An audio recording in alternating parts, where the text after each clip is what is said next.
يكون ماتع مثير على صعيد اللاعب في أرضية ملعب اللقاء من قبل عناصر كلا الفريقين، ونامل بمشاهدة وفرجة كروية أن تكون أيضا ماميش الحارس الشاب الذي يعطي الفرصة للزج أول الهوني وبينات ضاعت. أشرف كرير يتصدى للمحاولة الأولى الأخطر من جانب الترجي. الكل يترقب كرة تلعب لدى الأولمبي الباجي راسية، لكن بعد ذلك كان قريبا من مرمى الأولمبي الباجي، مرت به بحمودة وكرة أخرى أيضا. الترجي يكثف محاولاته، يقترب شيئا فشيء من مرمى أشرف كريري. الترجي اختار بعد ذلك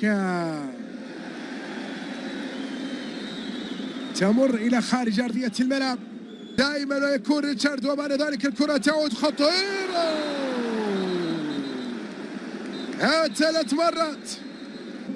كرة تلعب بعد ذلك تعود رأسية للترجي. برافو كريم، يتألق يقترب لمكشخة من أجل هدف أول.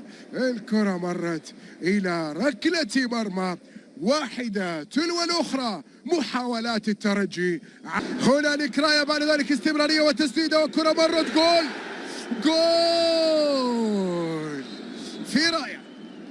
نعم هنالك، ذكرت أن هنالك راية بعد ذلك جاءت استمرارية ولذلك هدف يلغى. نعم هنالك، ذكرت أن هنالك راية بعد ذلك جاءت استمرارية ولذلك هدف يلغى. لا التسلل